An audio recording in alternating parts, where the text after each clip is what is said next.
네, 프로의 시선 이어가겠습니다. 오늘 두 분과 함께 할게요. 주식회사 플래처 김덕호 대표, 온리윤 컨설팅 윤혜림 대표 나와주셨습니다. 두 분 어서 오십시오. 예, 반갑습니다. 오늘 전반적으로 외국인 강매수가 들어오고 있습니다. 오랜만이죠. 오랜만에 이런 수급, 이런 시장 보고 있는 것 같은데 지금 어디가 움직이지라고 했을 때 그동안 순환매 차원에서 움직였었던 쪽도 활발하고요. 그리고 대형 주단도 활발해서요. 이제 관점을 어떻게 잡아야 할까 고민이 될 수 있습니다. 하나씩 얘기 나눠볼게요.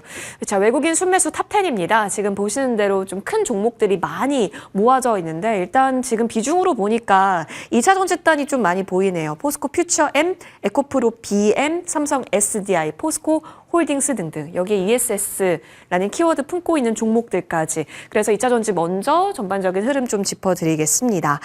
자, 김덕호 대표님. 테슬라 인도량은 사실 뭐 부진했다. 얘기 나왔어요. 근데 ESS 쪽이 뭐 강하다라는 얘기 나오면서 일부 움직이는 종목도 있긴 한데 진짜 궁금한 건 이런 종목들이 움직이고 있다라는 겁니다. 근데 전 거래일에 거의 신저가를 찍고 오늘 좀 크게 올라와요. 신저가가 찍어진 종목, 그러니까 낙폭 과대해서 오늘 자금이 시장 쪽으로 좀 큰 종목으로 모이다 보니까 엉겹결에 이렇게 크게 오르는 건지 아니면 진짜 볼만해서 IRA 법안에 뭐 현대차 들어가고 이런 이슈들이 좀 녹아져 있기 때문에 오르는 건지 저희 좀 분명하게 정리를 해주시죠. 저는 두 가지 요인이 모두 다 포함이 돼 있다라고 생각을 합니다. 왜냐하면은 우리가 이제 연초라고 하면 당연히 이제 우리가 어제 거래일이 있었죠. 1월 2일인데도 불구하고 사실은 증시에서는 큰 변화가 없었습니다. 뭐 코스피 지수보다는 코스닥이 좀 더 우세했다는 점을 봤을 때는 특히나 이제 시장에 이제 환율 문제가 좀 많이 불거지면서 개인 투자자들 중심으로 좀 소액 투자를 했을 때 좀 단기적인 즉발적으로 나타날 수 있는 종목들 위주 좀 상승이 높았다라고 한다면은 실제로 이제 이 상황을 보고 이제 국내의 많은 언론사들이 이런 질타를 했습니다. 이거 봐라, 새해에도 한국 주식 재미없습니다 얘기했는데 그날 미국 증시 어땠습니까? 미국 증시도 재미가 없었습니다. 네. 자, 그러니까 이제 다시 태세전환을 하기 시작하면서 미국도 올해 경기를 좀 만만치 않게 보는구나 이런 기사가 그 이후에 나왔는데 저는 이런 거를 보면서 말씀드리고 싶은 건 투자자분들이 이런 어떤 단순한, 그러니까 언론에서 일방적으로 그냥 단발적으로 내는 기사들에 대해서 너무 혼동을 느끼지 않으셨으면 좋겠어요. 더불어서 좀 말씀을 드리면은, 그러면 오늘 이렇게 상승하는 원인은 무엇이냐? 일단 첫 번째는 IRA 법안 통과 관련해서 이제 호재가 나왔기 때문에 여기에서 그동안 워낙 이제 눌림목이 많이 있던 2차 전지주가 이제 다시 한번 기회는 생겼다. 그러니 우리가 흔히 말하는 보조금 장사 좀 해보자라는 입장으로 좀 올라갔다고 볼 수 있겠지만 이 소재도 오래 가지는 못할 거라고 저는 보고 있어요. 왜 이렇게 말씀드리냐면은 실질적으로 지금 이제 보조금 지급에 대해서 사실 현대차, 기아가 실질적으로 보조금을 받아온 항목은 없었습니다. 그러니까 내수용 차량, 그러니까 일반 이제 차량이 아니라 상업용 자동차를 중점으로 해서 보조금을 우회해서 받았던 건데 이 부분은 예전에 말씀드린 것처럼 미국 정부가 계산하지 못했던 부분을 한국 기업들이 잘 찾아낸 겁니다. 그러니까 그 약점을 잘 긁어파서 현대차 그룹이 이거를 잘 받아왔던 것뿐이었던 거지 실질적으로 이 보조금에 대한 수혜에 대해서는 오히려 극단적으로 좀 상황이 바뀐 거 아니냐 이렇게 계산을 하신 것 같아요. 다만 저는 지금 시점에서 봤을 때 그럼 이 IRA 법안에 대해서 계속 트럼프 행정부가 과연 이것을 긍정적으로 검토를 할 것이냐고 본다면은 트럼프 행정부는 IRA 법안 바로 폐지한다고 얘기해버렸잖아요. 그러면 결국에는 2차 전지주들 같은 경우에는 또 다시 한번 위기가 왔을 때 결국 2, 3주 해먹는 장사밖에 되지 않는다는 겁니다. 더불어서 지금 연초에 지금 사실 좋은 어떤 특정한 섹터가 갑자기 올라간다는 부분이 잘 없었어요. HBM 정도만 버팀목으로 어제 시장에서 좀 나왔다라는 부분 말씀드리면은 저는 지금 정도에서는 기술적인 반등에 조금 더 초점을 두셔야 되는 것이 아닌가라고 말씀을 드리고 싶습니다. 그렇죠. 일단 트럼프 1월 20일 출범 이후에도 2차 전지주가 고공행진 할 것인가는 퀘스천 마크니까요. 자, 그렇다면 윤 대표님, 사실 많이 내린 쪽에서 크게 올라왔다 쪽으로 우리는 생각을 해야 할지, 그렇다면 매수에 가담을 해야 한다라고 봐야 되는 건가요? 일단 뭐 고점 대비 하락폭이 지금 대부분 80% 이상이기 때문에 이 정도면 저가 매수 영역이 아닐까 하고 이제 단순하게 접근할 수도 있지만 뭐 사실 뭐 지금 여기서 낙관하기는 조금 어려운 상황이라고 보고 있습니다. 뭐 다수의 양극재 업체들이 지금 영업이익 흑자 전환이 예상되는 시점을 우리가 좀 지켜볼 필요가 있기 때문에 지금 전체적으로 뭐 2차 전지 이런 기업들의 차트를 보면 계속 저점을 신저점을 형성을 해가면서 우하향하는 차트를 그리고 있습니다. 그래서 우리가 이렇게 지금 쉼없이 뭐 하염없이 빠지는 주가를 저가 매수라고 매수를 하기에는 그 저가의 영역을 누구나도 알 수 없는 부분이기 때문에 오늘 이렇게 이렇게 외국인들이 저가 매수세가 들어오는 게 아닐까라고 판단을 해서 쉽사리 따라갔다는 우리는 또 여기서 다시 한번 또 이제 물릴 수 있는 기회비용을 좀 날릴 수 있는 부분이 있기 때문에 2차 전지를 아직 그렇게 섣부르게 판단하기에는 조금 무리이지 않을까 싶고 지금 외국인 수급이 뭐 예를 들어서 오늘 이렇게 전반적으로 2차 전지에 나왔다라고 해서 이게 다음 주에 연속성이 이어지느냐, 사실 우리가 지금 많이 이제 기대를 하고 있는 부분이지만 우리가 다음 주로 이어지는 모습을 사실을 보기 좀 어려운 모습도 있기 때문에 너무 이제 이런 부분에 있어서 일희일비하기보다는 어느 정도 바닥이 잡히기 전까지는 2차 전지는 보수적으로 보시는 게 좀 안전하지 않을까 싶습니다. 바닥이 잡히기 전까지는. 그렇다면 계속해서 신저가가 나올 때 그때 사서 이렇게 올라줄 때 나오는 전략 또한 위험한 건가요? 아니면 충분히 노려볼 수 있는 전략인가요, 윤 대표님? 뭐 내가 어느 정도 예를 들어서 뭐 2차 전지 그래도 셀 단에서는 우리가 그런 얘기를 많이 했었죠. 그런데 뭐 대형주 단에서 이런 삼성 SDI나 LG 에너지 솔루션은 너무 많이 빠진 게 아니냐. 네. 뭐 그래서 내가 만약에 이거를 뭐 예적금으로 적립식으로 분할 매수를 하겠다. 이렇게 좀 접근을 하시는 분들도 많을 것 같고, 방금 앵커님께서 말씀을 해주셨던 것처럼 그럼 어쨌든 저점에서 사서 다시 이렇게 기술적 반등이 올라왔을 때 내가 매도를 하겠다. 과연 우리 개인 투자자들이 이게 잘 할 수 있다면 뭐 투자에 모두 신의 영역이겠죠.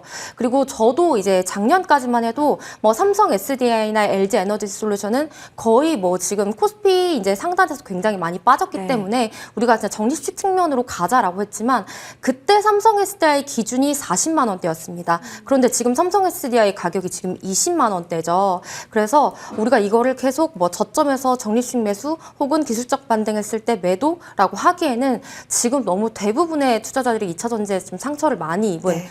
상태이기 때문에 2차 전지는 여러모로 조금 보수적인 관점으로 보시는 게 훨씬 더 기회비용을 아낄 수 있다라고 말씀드리고 싶습니다. 알겠습니다. 자, 그렇다면 대표님, 그건 어떻게 볼까요? 사실 그간에는 LG 엔솔 필두로 보자라는 의견이 많았지만 추세 깨지고 그 얘기가 쏙 들어갔잖아요. 그리고 새롭게 들어온 건 사실 ESS 키워드이기는 하거든요. 별개로 보자라는 시선 또한 있어서 김덕호 대표님, 그렇다면 ESS 쪽에서는 더 큰 점수 주시나요? 굳이 그렇게 판단하지는 않습니다. 왜냐하면은 ESS 부분들이 상대적으로 우리가 그 실적을 조금 막아주는 역할을 하는 것은 사실일 수 있겠으나, 우리가 사실 2차 전지 주가들을 올리는 게 ESS 장치만으로 인해서 올라가지는 않았거든요. 오히려 전기차 시장에 대한 확대, 그러니까 우리가 흔히 말하는 이 소비재에 대한 활성화들, 그러니까 내수가 팽팽해지고 그리고 해외로부터의 수출이 확대가 되고, 이를 기반으로 어떤 이제 자동차라든가 내구재들, 그러니까 가구나 자동차 이런 우리가 좀 한 번에 목도리 들어가는 제품들에 대해서 수요가 늘어났을 때 그 주가가 탄력을 받기 마련입니다. 근데 지금 뭐 많은 분들이 공감을 하시겠지만 지금 뭐 에코프로만 해도 예를 한번 들어볼까요? 작년 7월 26일 날에 30만 원까지 올라가던 그 에코프로가 ESS 때문에 올라갔었나요? 아닐 겁니다. 오히려 2차 전지 시장 다시 회복된다, 기대감이 있다, 경쟁력이 있다, 이런 얘기들로 사실 많은 분들이 거기에 베팅을 했지만은 실질적으로 중국이 덤핑 공세를 공격적으로 진행하면서 오히려 에코프로 같은 경우는 시장을 많이 축소로 됐었고요. 여기에 마진율도 굉장히 영래기 형상이 커지다 보니까 이거를 뭐 1년 동안 그냥 말 그대로 맨땅에 헤딩하듯이 그냥 몸으로 버텨가면서 온 게 지금의 에코프로를 비롯한 많은 2차 전지주 기업들일 겁니다. 그런데 이 현실을 보시면 이건 우리나라에 해당되는 기업만, 우리나라 기업들만 해당되는 것이 아닙니다. 유럽 보십시오. 유럽의 노스볼트 파산했지 않습니까? 마지막 유럽의 자존심이라고 할 수 있는, 이제 스스로 뭔가 자구력을 행사하기가 거의 이제 불가능해졌다. 그럼 앞으로 이제 우리가 2차 전지 쪽에서 만약에 우리가 승부를 보겠다라고 하면, 저는 중국과 한국의 2차 전지 기업들에서 강대강 구조로 가지 않는 이상은 결국은 한 번 더 큰 타격이 한 번 올 것이라고 보고 있습니다. 이거를 아무래도 알고 있다 보니까 지금 트럼프 당선인 같은 경우는 계속 중국산 전기차 조사하겠다, 뭐 2차 전지 시장 줄여버리겠다, 이렇게 얘기를 나오는 거고요. 저는 현재 시점에서 봤을 때, 물론 2차 전지주들이 저는 뭐 중장기적으로 봤을 때, 그러니까 흔히 말하는 우리가 3년 이상 이 내수가 악재 속에서 우리가 회복이 됐을 때 기점을 본다면은 그때는 또 다시 전기차 붐이 일어날 수 있겠죠. 그렇지만 우리가 너무 성급하게 연초부터 해서 단순히 기술적 저점이다 해서 접근을 하신다면 저는 비중을 3% 이내로 매매 형식으로 가는 게 더 바람직하지 않나라고 보고 있습니다. 아마 그런 의미에서 윤 대표님께서 말씀하셨던 것도 셀단이나 많은 종목들이 뭐 이렇게 최근에 거론이 되고 있는 것도 탄력이 높기 때문에 나오는 현상인 거지, 지금 시장이 완벽하게 반전됐다라고 확신하기에는 어렵지 않나라는 뜻이었던 것 같습니다. 저도 여기에 공감을 한 표를 던지겠습니다. 그럼 두 분 의견 종합해 봤을 때 오히려 다른 쪽에서 기회를 더 찾아봐야 할 게 아닐까라는 생각이 드는데 다시 한번 부진했던 흐름을 점차 벗어나는 시기에 도래한 걸까요? 반도체 얘기 좀 나눠보겠습니다. 외국인 순매수 탑10을 보니까 SK 하이닉스 앞단에 올라와 있어요. SK 하이닉스의 오늘 엄청난 성장폭이 좀 눈부신데 사실 엔비디아도 올랐고 뭐 엔비디아가 에이직 쪽에 있어서 함께 하겠다. 그러니까 에이직 사업부를 신설한다라는 소식이 또 전해지게 됐죠. 일부 HBM 쪽이나 아니면 에이직 랜드와 같은 쪽에서 플러스권 흐름이 좀 같이 나타났습니다. 반도체 다시 가는 거예요, 윤 대표님? 오늘 좀 우리가 의미 있게 봐야 할 점이 오늘 이제 초반에는 시장 상승세가 굉장히 좋았죠. 그래서 네. 개인 투자자분들이 이제 반도체, 2차 전지, 바이오에 이제 손에 손잡고 다 같이 가는 거 아닌가 이렇게 환호를 하다가 지금 오후에 또 약간 정치적인 이슈로 살짝 빠졌음에도 네. 불구하고 우리가 오늘 의미 있게 봐야 되는 부분은 그래도 SK하이닉스가 지금도 견고하게 6%대 상승세를 유지하고 있다는 점입니다. 그래서 지금 이제 신년이 시작이 되고 우리가 이제 거래일을 지금 2번을 맞이했죠. 그래서 일단 1월이 연초가 이제 주도주가 바뀌는 시즌이기 때문에 지금 대부분 투자자분들이 눈치 싸움을 많이 하고 있을 겁니다. 그리고 이제 우리가 또 고민이 많이 되는 부분이 미국 시장이 과연 더 갈 것이냐 아니면 이제 미국에서 차익 실현한 돈이 이제 우리나라로 흘러 들어와서 상승을 할 것이냐 지금 여기에 사이에서도 갈팡질팡을 많이 하고 있는데 지금 미국 반도체주가 상승을 하면서 올해 이제 오늘 같은 경우 국내 반도체주가 동반 상승을 하고 있죠. 그래서 지금 분위기가 약간은 이제 트럼프 트레이드가 잡았던 주도권이 다시 이제 이 AI 쪽 그리고 AI 반도체 쪽으로 가져올 수 있을지 지금 이 부분이 조금 시작된 지점이다라고 볼 수 있겠습니다. 그래서 이제 오늘 금요일에 오랜만에 이렇게 좋은 장세를 보여줬으니 이제 이 부분이 계속 지속되기 위해서는 단연 외국인 수급이 지속되는 것이 굉장히 중요하겠죠. 그래서 일단 우리가 대장주인 SK하이닉스를 봤을 때 오늘 이제 18만 원대를 잘 지켜주고 종가를 보여준다면 이제 다음 주부터는 이 18만 원 선을 꾸준히 조금 이어가면서 외국인 매수세가 들어온다면 다시 뭐 19만 원, 20만 원대를 좀 기대해 볼 수 있으면서 지금 전반적으로 시세가 조금 들어온 HBM 쪽, 뭐 에이직 쪽 모두를 반도체를 좀 긍정적으로 볼 수 있을 것 같습니다. 그리고 이제 지금 뭐 환율 같은 경우에도 지금 정점론이 나오고 있죠. 그래서 오늘 달러 인덱스가 상승을 했음에도 불구하고 환율이 내려가고 있습니다. 그래서 이제 환율이 조금 지금이 정점이라면 뭐 우리가 급격하게 1,300원대로 이제 하락하진 않을 거란 말이죠. 그럼 외국인 입장에서는 그럼 이 부분에 있어서 당장은 좀 좋은 매수 구간이 아닐까? 그렇다면 일단은 우리가 반도체를 매수하는 게 낫지 않을까라는 측면으로도 볼 수 있을 것 같고 그리고 이제 양시장 모두 우리가 재무가치 PBR상으로 봤을 때 지금 모두 저평가 영역이기 때문에 여기서 이제 바닥을 짚고 상승을 하려면 결국엔 이제 반도체, 2차 전지 제약바이오의 상승인데 이제 2차 전지보다는 반도체의 제약바이오 좀 가능성이 높은 부분으로 보여주고 있기 때문에 오늘은 SK하이닉스가 이렇게 굳건하게 유지시켜주는 모습을 잘 지켜보면서 이제 다음 주 조금 수급을 동반해서 상승하는지를 주목해 보시면 좋을 것 같습니다. 1월에 누가 먼저 깃발을 꽂냐의 싸움, 눈치 싸움이 시작이 됐는데 그 가운데 계속해서 반도체가 더 잘 가기 위해서는 SK하이닉스가 18만 원은 그래도 지켜줘야 한다라는 전제 조건이 붙여 있네요. 알겠습니다. 근데 이 속에서 지금 뭐 제약바이오라든지 2차 전지도 오늘 다 같이 올라왔기 때문에 조금 더 가려내야 할 필요는 있어 보인다라는 측면에서 좀 같이 봐야겠습니다. 자, 그러면 김덕호 대표님. HBM이 에이직에도 들어가고 기존 엔비디아 같은 그쪽에도 들어가게 된다면 HBM이 2024년에도 그랬고 2025년에도 계속해서 반도체 주에서는 탑픽이 될 수 있을지 아니면 새롭게 빛을 보고 있는 에이직 랜드라든지 디자인 하우스라든지 이런 쪽에 기회가 더 많이 열려 있는 것인지 소위 그쪽에 룸이 더 큰 건지 궁금해지는데 나눠서 볼 필요 있나요? 그렇죠. 일단 지금 시장에서는 사실 뭐 에이즈랜드 향이냐 어떤 기술이냐 이 부분에 네. 대해서 굉장히 많은 분들이 관심 있으시겠지만 큰 폭에서 보신다면은 결국은 우리가 디램 반도체를 지금 판매를 하는 거다라고 보시면 될 것 같습니다. 그런 의미에서 말씀드렸을 때 지금 SK하이닉스 같은 경우에는 이 고대역 메모리 폭이라고 우리가 부르고 있는 이 HBM 제품에 조금 더 집중을 많이 했다. 그리고 여기에서 선점 효과가 있다. 이 두 가지는 여전히 바뀌지 않았다라고 말씀드릴 수 같고요. 아마 지난주에도 SK하이닉스 관련해서 말씀을 드렸을 겁니다. 그러니까 하락폭이 심한데 어떻게 보시느냐. 뭐 그때도 연말이기 때문에 좀 소거 정리가 좀 나왔던 것뿐이지 우리가 반도체 시장을 미국이 쉽사리 포기하지는 않는다라는 부분은 확실한 것 같고요. 특히 이제 지금 중국과 대만이 지금 뭐 지정학적 리스크가 굉장히 지금 커지고 있다 보니까 여기에 대해서 미국도 지금 뭐 직접적인 개입은 하지 않더라도 아무래도 대만이 실제 어떤 안보적 위협이 높아질수록 여기에 대한 파트너사를 결국 한국에 찾을 수밖에 없습니다. 그런 의미에서 본다고 했을 때 뭐 삼성전자나 SK하이닉스가 뭐 오늘 장중에 상승하는 거는 뭐 전혀 문제는 없다라고 말씀드릴 것 같고요.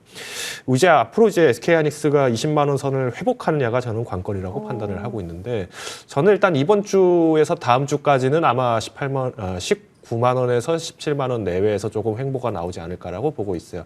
물론 CS에 지금 이목이 돼 있다 보니까 상대적으로 SK하이닉스보다는 AI 소프트웨어 관련주가 좀 일시적으로 상승할 수는 있겠습니다만은 결국은 시장에서는 이 하드웨어가 받쳐지지 않는 상황에서 즉 우리가 아무리 좋은 소프트웨어가 있어도 이 소프트웨어를 중개할 수 있는 뭐 중개소라든가 데이터 센터가 부족하다라고 하면은 당연히 이것은 실현 불가능한 하나의 이벤트성밖에 되지 않습니다. 그래서 저는 SK하이닉스 같은 경우는 올해도 여전히 주목할 필요가 충분히 있다 말씀을 드리겠고요. 다만 SK하이닉스 자체 이제 흔히 말하는 몰빵 구조로 가는 것은 우리가 작년에 우리가 경험을 통해서 알 수가 있습니다. 또 무너질 때는 가장 크게 많은 투자자들이 또 실망을 하면서 숏을 쳤던 종목이기 때문에 저는 오히려 순환매 기점에서 봤을 때는 여러 종목을 좀 나누시는 게 맞지 않나라고 말씀을 드리고 싶습니다.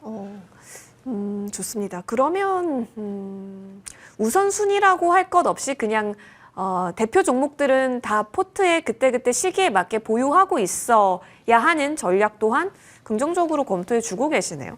알겠습니다. 이제 이쪽 시대가 또 개화를 했다라는 의미니까요. 살펴봤습니다. 자, 그러면 이제 전반적으로 살펴보니까 대형주 단에서 우리는 기회를 찾아야 하는 건가 싶기도 한데 사실 어떻게 보면요. 반도체도 그렇고요. 2차 전지도 그렇고요. 제약바이오도 많이 쉴 만큼 쉬었습니다. 낙폭 과대 쪽에서 다시 들어오는 수급이다라고 이해를 해야 할까 싶습니다. 윤 대표님, 지금 순환매 아니면 낙폭 과대거든요. 낙폭 과대에서는 개인 투자자가 어떤 기회를 잡을 수가 있는 걸까요? 일단은 앞서 말씀드린 이제 반도체, 2차 전지, 제약바이오 안에서 일단 여기서 메인이 되어야 된다라고 생각을 하기 때문에 낙폭 과대 측면으로 본다면 반도체, 제약바이오를 보는 게 맞다고 보여지고 예를 들어서 반도체 같은 경우는 뭐 SK 하이닉스를 보셔도 되시고 방금 대표님께서 말씀을 해주셨던 것처럼 하이닉스 몰빵보다는 뭐 우리가 대표적인 HBM의 소부장인 뭐 한미 반도체, 뭐 DI, YC 이런 것들을 같이 보셔도 좋을 것 같고요. 일단 지금 바닥을 찍고 올라오는 흐름이기 때문에 낙폭 과대에서 본다면 반도체에서 이렇게 한번 보시는 것도 괜찮고 그다음에 지금 제약바이오도 이제 연말부터 다시 조금 상승 흐름세가 나오고 있습니다. 뭐 JP모건 헬스케어도 예정이 되어 있고 조금 시장이 안정화가 된다면 뭐 올해 제약바이오는 다시 한번 전반적인 시장을 주도할 섹터라고 보고 있기 때문에 제약바이오 업종에서 예를 들어서 나는 삼성바이오로직스로 안전하게 가겠다. 혹은 뭐 SK바이오팜으로 안전하게 가겠다. 혹은 나는 조금 더 욕심을 내서 알테오젠이나 뭐 리가켄바이오 쪽을 보겠다.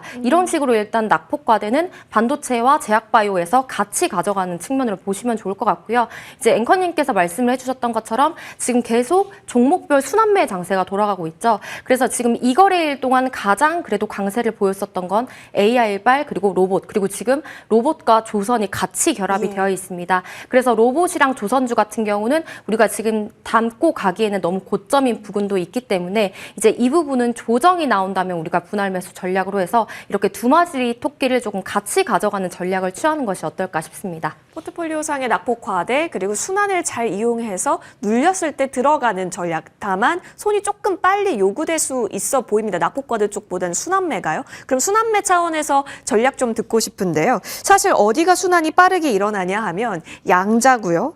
AI 쪽도 있을 것 같고 뭐 자율주행 등등입니다. CS 기대감이 다 같이 맞물려 있는데 CS가 1월 7일부터 시작이잖아요. 사실상 오늘 그리고 다음 주 월화 정도는 저희가 좀 대응이 가능할 것 같은데 그때까지 좀 활발하게 움직일 것 같기는 해요. 대표님, 순환의 관점에서 일단 어제 오르고 오늘 올랐고 안 들어가면 포모 현상 느끼는데 눌릴 때 들어가라 하고 그러면 차라리 지금 안 움직인 곳 들어갈라 했더니 자율주행도 오후장 접어들어서 다시 오르고 지금 손을 어떻게 잡아야 돼요? 당연히 저는 이런 경우에는 투자자분들이 항상 고민을 느끼실 거예요. 왜냐하면 우리가 작년 말까지 계속 이제 걱정을 많이 하셨죠. 네. 그러다 보니까 어떤 종목을 사기가 좀 두렵다고 현금을 주셨는데 막상 어제 오늘 이렇게 또 빠지는 줄 알았더니 갑자기 급등 나오고 예. 이제 급등 나오다 보니까 이제 좀 사야 되나 하니까 또 조정 나오고 이러니 이제 많은 투자분들이 고민이 계실 것 같아요. 저는 일단 가장 중요한 거는 어떤 테마나 이런 것들을 선별하시기 전에 저희가 아무리 좋은 테마가 있습니다. 뭐 예를 들어서 뭐 양자암호 관련 좋습니다. 인공지능 좋습니다. 자동차 좋습니다. 말씀을 드린다 하더라도 종목별로는 너무 천차만별이 크죠. 그렇기 때문에 저는 일단 투자자분이 잘 아시는 종목을 중심으로 매매를 하시는 게 중요하다고 봐요. 그리고 지금 윤 대표님께서 말씀하셨던 게 우리가 이제 지금 시장이 워낙 어렵기 때문에 그리고 수급 영향에 지금 타격이 굉장히 크다 보니까 거의 기관과 개인 간의 줄다리기 싸움이 될 수밖에 없어요. 근데 기관급 정도로 우리가 정보 습득을 하는 게 굉장히 한정적이다 보니까 우리가 수급을 보기 위해서 우리가 접근을 하더라도 사실은 딜레이가 오래 걸리고 손실폭이 커집니다. 저는 오히려 이 지표로 삼을 수 있는 거는 일종의 코스피와 코스닥 지수가 좀 강세가 됐을 때는 매수를 좀 자제하셨다가 오히려 코스피 코스닥이 좀 조정이 나왔을 때 네. 이때 외국인과 기관들이 매수 종목에 좀 차별화가 많이 이루어집니다. 여기에 초점을 두시고 접근하시는 게 필요하다고 보고 있습니다. 그래서 저는 만약에 뭐 이번 CS 기동원 관련해서 뭐 지금 타이틀에 나오는 것처럼 뭐 혹여나 이번에도 이제 결국은 우리가 뭐 양자암호 부분이냐 뭐냐 이렇게 기대가 나오겠지만 사실 소비자들이 가장 큰 공감을 이끌어낼 수 있는 부분은 가전 부문입니다. 그러니까 우리가 작년 같은 경우에도 삼성전자에서 갤럭시 링을 출시하면서 어마어마한 제품이 나왔다 이렇게 얘기했는데 실질적으로 여기에 대해서 추가적인 소프트웨어가 업데이트가 필요하다는 얘기가 나오니까 어땠습니까? 실망감이 많이 쏟아졌죠. 그래서 저는 이번 CES도 결국은 단기적 매매에 제한적으로 우리가 양자암호나 AI가 조금 순환매가 좀 올랐다가 다시 차익 매매로 나올 가능성이 높기 때문에 저는 시장이 뜨거울 때는 우리가 조금 관망하다가 또 다시 좀 시장이 어느 정도 차가워졌을 때는 우리가 이 군불에 또 다시 이제 주가가 올라가는 기대를 해보시는 게 맞다고 판단하고 있습니다. 대표님 진짜 궁금한 건요. CS의 화두가 된다는 건 앞으로 그쪽이 산업이 성장한다는 뜻이잖아요. 근데 CS가 있기 때문에 그때까지는 또 활발할 수 있고 부각될 수 있어요. 그럼 CS가 끝나고 나도 계속해서 그 매수 열기가 살아있고 투자가 가능한 쪽은 그럼 이 세 가지 다라고 해도 괜찮은 건지 어디가 조금 더 안정적으로 가져가기에 괜찮을까요? 저는 자율주행이라고 봅니다. 자율주행과 AI인데 AI 같은 경우에는 우리가 이제 특히 오해하시는 분들이 이제 챗 GPT의 영향을 굉장히 많이 받고 있다는 걸 아마 네. 아실 거예요. 근데 이제는 우리가 일반적으로 얘기하는 문서화된 자료에 대해서 의존을 하지 않고 영상이나 그리고 이제 뭐 이미지 파일, 음성 파일에 대해서 이제 처리 능력들이 굉장히 많이 올라가고 있기 때문에 이걸 고객들이 당장 체감을 빨리 할 수 있는 거는 저는 결국에는 자율주행 서비스라고 보고 있어요. 지금 테슬라가 사실은 자동차 인도 분양이 좀 많이 부진하다라고 해서 주가가 조정을 받고 있지만은 그렇다 하더라도 테슬라의 위신이 지금 많이 쉽게 떨어지지 못하고 있는 이유도 지금 테슬라는 하드웨어를 판매하는 기업이 아닙니다. 소프트웨어를 지금 판매를 하죠. 바로 우리가 FSD라고 얘기하는 풀 셀프 드라이빙이라고 해서.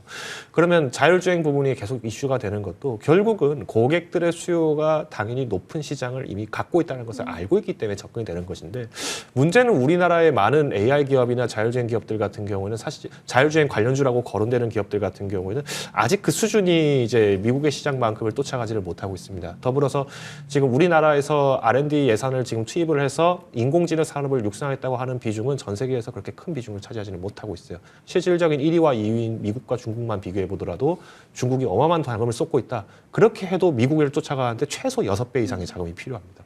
그러면 우리가 여기서 주목해야 될 거는 자율주행 쪽으로 이슈를 받을 수는 있겠지만 우리가 오히려 미국의 관련 기업들, 자동차 기업들을 중심으로 수출하는 부품주들을 보는 것도 하나의 우회 전략이 되지 않을까라는 의미를 좀 말씀을 드리고 싶습니다. 알겠습니다. 자율주행은 오히려 더 긴 호흡으로 살펴볼 영역이다라고 얘기해 주셨고 짧게 로봇 들어보겠습니다. 검색어 탑10의 레인보우 로보틱스 올라와 있을 수밖에 없습니다. 어제 올랐는데 오늘 어떻게 될까? 대표님, 오늘도 양봉인 쪽 SBB테크, 레인보우 로보틱스 있습니다. 근데 오늘 음봉인 쪽 SPG, 유로메카 쪽 있습니다. 오늘과 어제와 다른 쪽에서 기회를 잡아야 돼요? 아니면 강한 쪽에 붙어야 돼요? 일단 무조건 살아남기 위해서는 강한 강한 쪽에 쪽? 붙어야 된다고 보고 있습니다. 그런데 이제 오전에 잠깐 이제 레인보우 로보틱스가 음봉을 줬을 때 아마 기회를 잡으신 분들은 지금 또 대부분 수익권에 진입을 하셨을 거예요. 일단 지금 뭐 휴머노이드 로봇 대장으로 레인보우 로보틱스가 지금 굉장히 길게 양봉을 세웠기 때문에 뭐 물론 이제 다음 주에 양상을 보기는 해야겠지만 우리가 지금 이렇게 지금 좀 시세 분출을 하고 있는 종목들을 봐야 되는 게 맞다고 보여지고 있고 이제 관건은 레인보우 로보틱스의 이제 신고가가 24만 원대로 알고 있습니다. 그런데 이제 갱신은 얼마 안 안 납두고 있죠. 그래서 과연 이 24만 원을 더 뛰어넘느냐. 이렇게 됐을 때는 지금 바닥에서 올라오는 아직 기회를 잡을 수 있는 로봇주들이 다시 한번 상승세로 다 전환이 될 수 있기 때문에 일단 우리가 다음 주에 보셔야 되는 거는 레인보우 로보틱스가 어떻게 조정을 받는지 신고가를 갱신을 하는지를 보시면 좋을 것 같고요.